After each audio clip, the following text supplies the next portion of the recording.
কবি অনুপম শৌরী সরকারের কবিতা শুধু দুর্যোধনের দোষ। মহাপাপী দুর্যোধন বসাতে চেয়েছিলেন দ্রৌপদীকে বাম উরুতে। এই অপকর্মের জন্য শুধু একা দুর্যোধনকে দোষ দিলেই হবে? দোষ কেন দিচ্ছ না যুধিষ্ঠিরকে? তিনি কেন ধোয়া তুলসী পাতা? তিনিই তো তুলে দিয়েছেন দ্রৌপদীকে দুর্যোধনের হাতে। দ্রৌপদীর অবমাননার প্রথম ও প্রধান কারিগর তো তিনিই তো করেছেন লাঞ্ছনার সমূহ আয়োজন। নারীর প্রতি কি নিকৃষ্ট মনোভাব মহান ধার্মিকের! তাকে কেন দোষ দিচ্ছ না? কেন দোষ দিচ্ছ না কুরুবৃদ্ধদের? ওই যে বসে আছেন মহামতি ভীষ্ম, ওই যে বসে আছেন গুরু দ্রোণাচার্য, কৃপাচার্য এবং পঞ্চপাণ্ডব, প্রত্যক্ষ করছেন দ্রৌপদীর চূড়ান্ত লাঞ্ছনা। তাঁরা বুঝি অপেক্ষায় কখন বিকর্ণ মাথা তুলবেন, চিৎকার করে বলবেন দ্রৌপদী বিজিত হননি? তাঁরা বুঝি অপেক্ষায় কখন বিদুর জানাবেন প্রতিবাদ? তাঁরা বুঝি বসে আছেন ধর্মের অপেক্ষায় তিনি কখন এসে দ্রৌপদীকে বস্ত্র দিয়ে তার সম্ভ্রম রক্ষা করবেন? একমাত্র ভীম চেয়েছেন প্রতিশোধ নিতে। তিনি চেয়েছেন পুড়িয়ে দিতে যুধিষ্ঠিরের হাত। সহদেবও তৈরি ছিলেন, কিন্তু অর্জুন তিনি নিরস্ত্র করলেন ভীম ও সহদেবকে। কেন? শুধু এটি পরাজিতের ধর্ম পালন, নাকি সহানুভূতি আদায়ের প্রয়াস?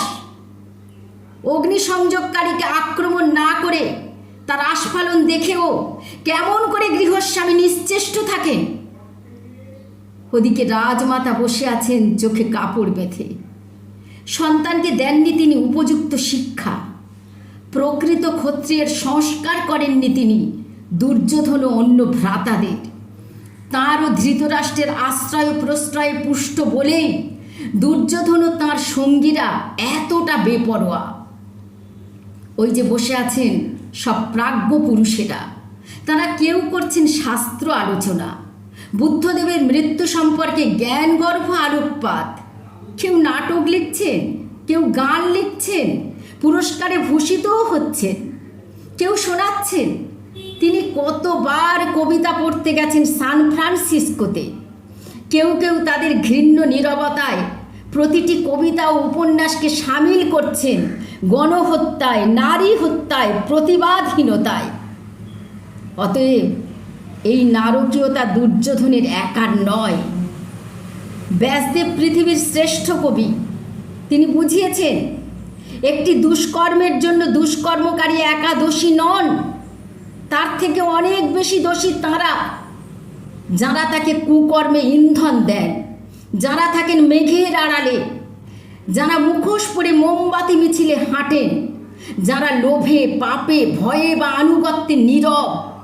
তাঁরা জানেন না মহাভারত বড় নির্মম। অপরাধীকে প্রত্যক্ষ বা পরোক্ষভাবে সমর্থন করা যেমন অপরাধ, নীরবতা বা উদাসীনতাও তেমনি ঘোরতর অপরাধ। কৃত অপরাধের জন্য শাস্তি পেতে হবে সবাইকে, রেহাই পাবেন না কর্ণ, দুর্যোধন ও তাঁর ভ্রাতা সকল। রেহাই পাবেন না শকুনি, ধৃতরাষ্ট্র, গান্ধারী।